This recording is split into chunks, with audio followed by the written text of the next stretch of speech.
председателе, почитувана македонска јавност, почитувани медиуми и колеги.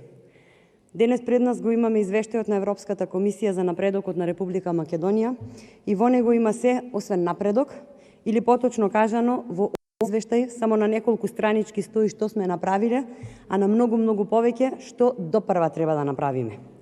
Умерена подготвеност и делумно спроведено почитувани е многу далеку од постигнати резултати. Просечната оценка на Република Македонија од 2009 година до последниот извештај е најниска и изнесува 1,52. Да беше Република Македонија ученик и оваа година ќе повторуваше. Да видиме зошто. Нема напредок и оценка 0 имаме во поглавијата: слобода на движење за работниците, право и слобода на обезбедување услуги, политика на конкуренција, рибарство, заштита на потрошувачите и здравствена заштита. Единица имаме во деловите: слободно движење на стоки, јавни набавки, финансиски услуги, информатичко општество и медиуми, сообраќајна политика, трансевропски мрежи, регионална политика и координација на структурните инструменти, наука и истражување, образование и култура, животна средина и климатски промени, финансиска контрола, финансиски и буџетски одредби. Многу нули и многу единици се ова, почитувани колеги. Вака не се оди во Европската Унија, не се оди напред и затоа од датумот ќе ни остане само волјата. Ќе продолжам со критиките за работата на Собранието. Она што ние постојано го говориме, а вие го нарекувате кочење на Собранието, еве го нотирано како недостаток во извештајот на Европската комисија, која вели дека мора да се посвети големо внимание при користењето на процедурите за брзи постапки, кои мора да бидат лимитирани за да се обезбеди ефективна контрола и разгледување на законодавството. Значи, ако навистина ја почитувате Европската Унија како што кажувате, и ако навистина целите кон Европската Унија, критиките дека опозицијата ја работата на Собранието уште од овој момент да си ги заборавите, затоа што еве ви пропаѓаат во вода. Уште повеќе, затоа што Европската комисија позитивно ја оцени работата на опозицијата, потенцирајќи дека опозиционите партии останаа активно вклучени во Собранието и во одредени случаи ги поддржаа клучните закони поврзани со Европската Унија. Ќе повторам, Европската комисија во овој извештај ги потврдува ставовите на ВМРО-ДПМН, според кои Собранието има тешкотии во однос на подобрувањето на планирањето и координирањето на својата работа и не може да обезбеди предвидлив процес на донесување закони. За јавноста морам да повторам дека владата и овие предупредувања од Европската комисија и понатаму предлага бројни закони да се носат по скратена постапка, со што се намалува времето за суштински консултативен процес со засегнатите страни. Она што постојано го критикуваме, а што се нарекува употреба на европското знаменце секаде каде што не му е местото, повторно и повторно се јавува како црна дамка во извештаите на Европската комисија. Имено, во извештајниот период Собранието донесло 159 закони, од кои 79 закони се донесени по скратена постапка, а само 67 во редовна постапка. И не знам веќе како да ви објасниме и до кога ќе ви објаснуваме дека оваа бројка е загрижувачка, затоа што го спречува учеството на засегнатите страни во законодавните процеси и демократските дебати. Понатаму, она што треба сите да не загрижува е фактот дека деловното опкружување продолжува да биде попречено од уделот на неформалната економија. Неформалниот сектор во земјата има различни форми, од кои најистакнати се непријавената работна сила, делумно непријавените плати и други неправилности во спроведувањето на Законот за работни односи. Спроведувањето на владиниот акцијски план за формализирање на неформалната економија 2018-2020 останал нереализиран со оглед на тоа што сме 2022 година. Треба да се изработи и да се донесе нов акцијски план, а во извештајов има и премногу други нешта што допрва треба да се донесат. Помислив да ги наведувам сите, но се откажав од идејата затоа што така мојава денешна дискусија по однос на извештајов би траела со месеци.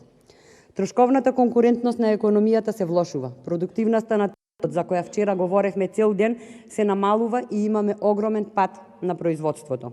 Тука повторно до израз доаѓаат нашите критики кои власта не ги слуша, но Европската комисија ги систематизирала накупче во овој извештај, па вели дека Македонија треба да го подобри собирањето на јавните приходи.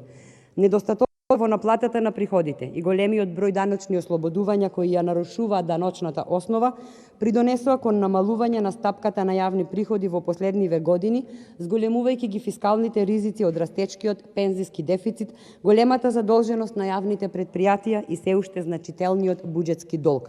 Значителните финансии ни се влошени. Потребна ни е поширока мобилизација на јавните приходи, подобро управување со јавните инвестиции, вложување во човечки ресурси, потранспарентна распределба на државната помош и сето ова, освен што е наша констатација која постојано ја истакнуваме овде, време е да си ја прифатите и како негативна белешка од страна на Европската комисија за работата, односно неработата на владата. Загрижувачка е и неможноста за стабилизација на долгот, или што би рекле моите колеги од власта, стабилизацијата на долгот и понатаму останува предизвик. Предизвик, колеги, е и невработеноста кај младите која останала висока и дури 80% од невработените се долгорочно невработени, што всушност е одраз на несовпаѓањето на вештините, но и јасен показател за недостатоците во образовните наставни програми, јазот на капиталните инвестиции и ограничената интегрираност на домашните фирми во глобалните синџири на снабдување. Сето тоа ни го ограничува потенцијалниот раст и не прави немокни да се справиме со конкурентскиот притисок и пазарните сили во Унијата. Од тука, итно ни се потребни реформи на образовниот систем и зголемено финансирање на системот за стручно образование и обуки за високото образование. Мораме да го подобриме и пристапот до активните мерки на пазарот на труд за ниско квалификуваните невработени лица и за ранливите лица. Иновацијската дејност и дигитализацијата на стопанството со кој така гордо се фалевте и понатаму ни се ниски, а регионалната сообраќајна поврзаност сите сме сведоци дека ни е благо речено катастрофална.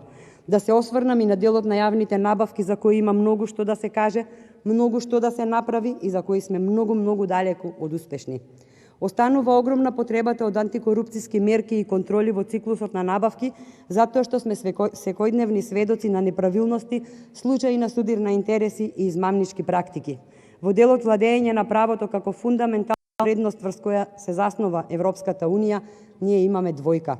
Сериозната загриженост заради политичките влијанија врз правосудството, за останувањето во борбата против корупцијата и организираниот криминал, сето тоа е дел од извештајот на Европската комисија кој се повеќе укажува на влошувањето на состојбите во Македонија. Повторно ќе кажам дека извештај како извештај не може ништо да смени, затоа што состојбата на терен зависи исклучиво од оној што ја води политиката, а тоа е владата и политичките лидери. Нивна задача е внимателно да го прочитаат и да го изанализираат она што е напишано, да оценат што итно мора да се превземе и кои се причините што дошташните препораки не се спровеле. Брзината со која Република Македонија ќе стане членка на Европската Унија зависи од посветеноста на реформи, од напредокот во областа на судството, слободата на изразување и борбата против корупцијата. А Македонија на овие полиња има само волја. Област судство, што да се каже? Извештајот вели, Академијата како единствена точка за влез во судството и обвинителството треба да обезбеди фер и транспарентен пристап до овие професии. А во Македонија, кај нас најголемите привилегии се даваат на личности кои најмногу и се допаѓаат на власта, а партизацијата на судството и на се што постои ни стана домашен бренд. Со власт со која обвинителството гони кого сака, а судото судува кого мора, не се оди ни во местна заедница, почитувани а камали во Европската Унија. Во каква Македонија ќе живееме зависи исклучиво од политичката одлучност на власта да се избори со бројните примери на корупција. Во спротивно, колеги, од влез во Европската Унија ќе ни остане само волјата. Она што најмногу не боли е фактот дека трчајќи по датумот ја изгубивме државата за да добиеме волја. Ви благодарам. Реплика пратеничката Жаклина